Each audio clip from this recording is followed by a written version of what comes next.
సెలవులు పట్టారు.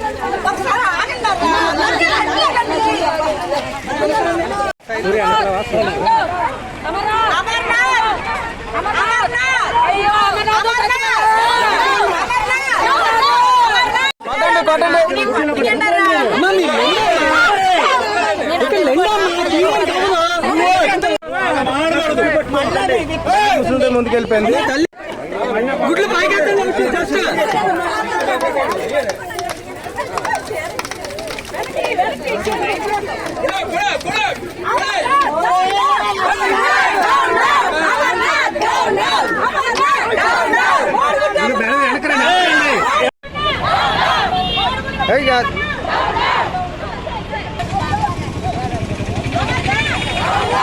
సురేష్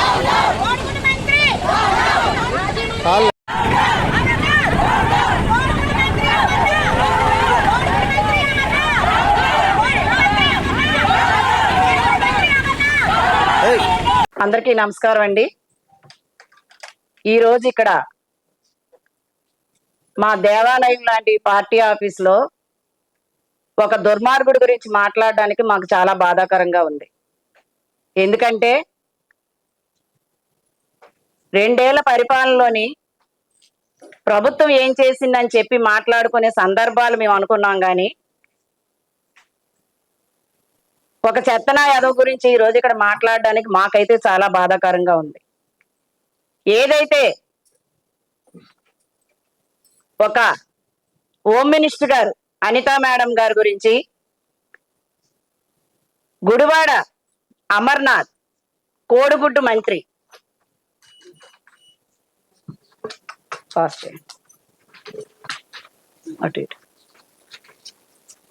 కోడిగుడ్డు మంత్రి మీ అందరికీ తెలిసిందే. ఈయన మాట్లాడే వాక్యాలు మీరందరూ కూడా చూసే ఉంటారు. ఒక స్త్రీని ఎలా గౌరవించాలో, ఒక స్త్రీని మర్యాదగా ఎలా భావించాలో తెలియలేని వ్యక్తి. నిజంగా మాకు చాలా బాధాకరంగా ఉంది. తన తల్లిని, ఒక చెల్లిని, తన బిడ్డల ఆడబిడ్డలను కూడా మరి ఇంట్లో ఉన్నారో లేదైతే నాకు తెలియదు, కానీ అంత అసభ్యకరంగా ఒక హోమ్ మినిస్టర్ గారి గురించి మాట్లాడిన వ్యక్తి నిజంగా ఈ రోజు ఆయనకి మేము బుద్ధి చెప్పాలి. ఎందుకంటే స్త్రీకి ఒక అలంకరణ, స్త్రీకి ఒక కట్టు బొట్టు, ఒక సాంప్రదాయం అనేది ఉంది. అది కట్టుకొని బయటికి వస్తుంటే ఒక హోం మంత్రి గారు వారవలేని తానం మీద ఆవిడ మేకప్ వేసుకుంటారు. ఆవిడ వేసుకున్న మేకప్ ఒక పుట్టిలాగా గోడకు పనిచేస్తుంది. ఆవిడ చేసే ఉద్యోగాలు మా వైసీపీ ప్రభుత్వంలోని ఏ ఆడవాళ్ళు చెయ్యరు, ఏ మంత్రులు లేరు, ఏ మగవాళ్ళు లేరు, ఏ ఆడవాళ్ళు లేరని నీతి వాక్యాలు పలుకుతున్న అమర్నాథ్ మరి చాలా ఆశ్చర్యంగా ఉంది. ఆ మాటలు ఎలా మాట్లాడారో అయితే మాకైతే అర్థం కాదు. నేను ఒకటే అడుగుతున్నాను అమర్నాథ్ గారిని, నీ తల్లి మేకప్లు కొట్టుకొనే రాజకీయాల్లో తిరిగిందా? నీ భార్య మేకప్లు కొట్టుకుంటా అంటే నీకు తెలియకుండా మేకప్లు కొట్టుకుంటూ బయట తిరుగుతుందా? నీ ఆడబిడ్డలు అలాగే తిరుగుతున్నారా? సమాధానం చెప్పాలి.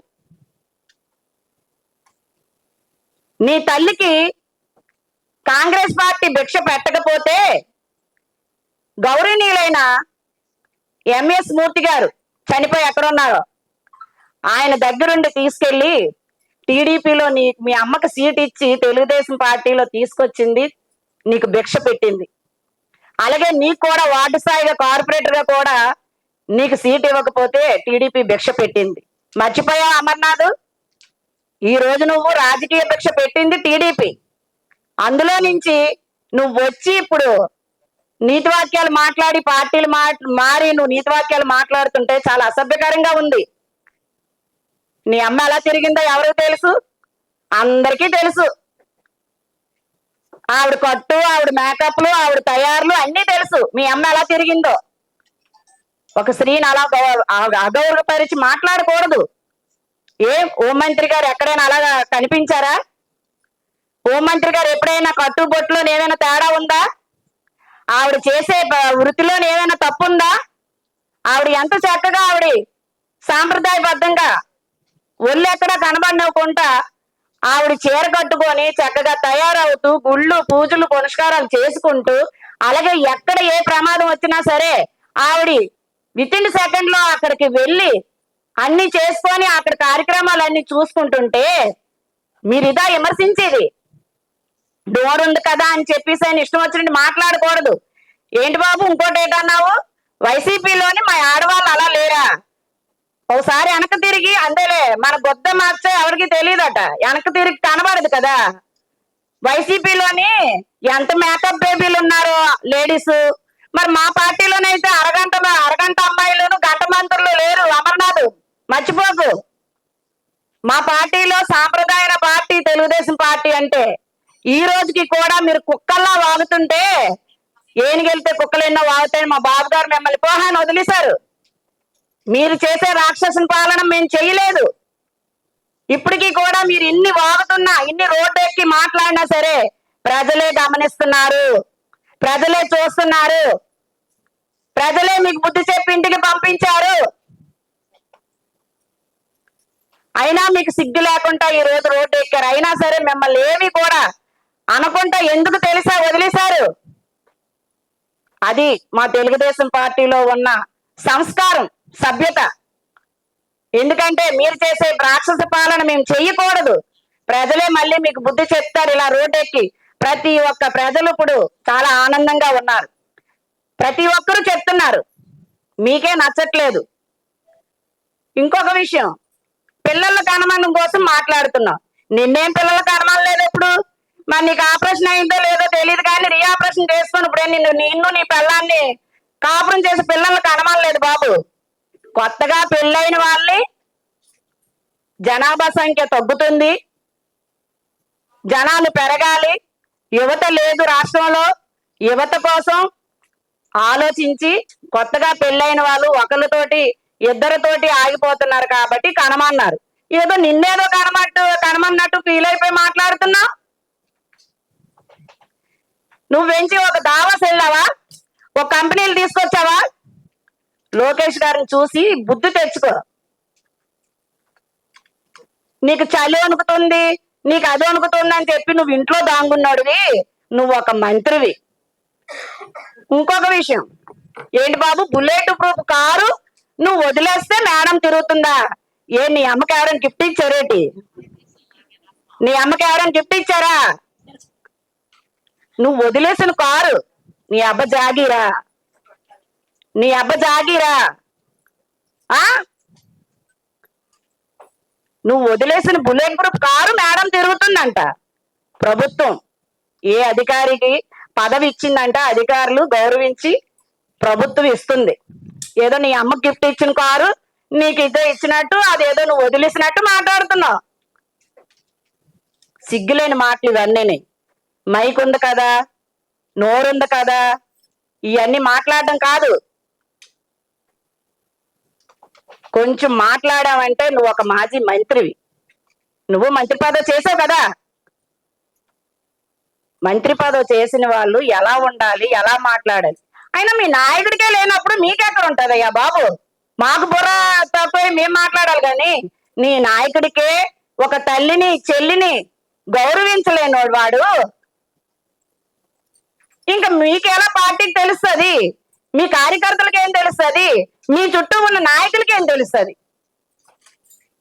నీ నాయకుడు సరైనోడైతే కిందనున్న కేడర్ అంతా బాగుంటది.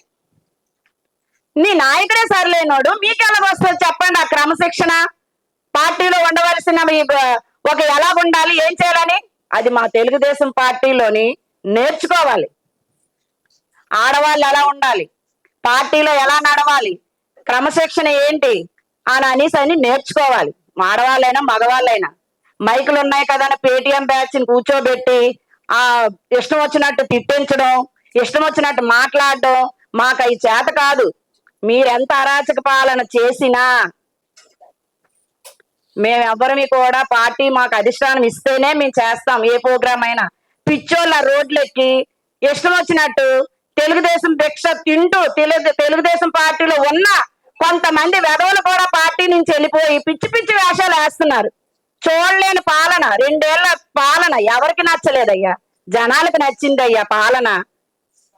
మీకు నచ్చదు, మంచి పనులు ఎవరికి నచ్చవు.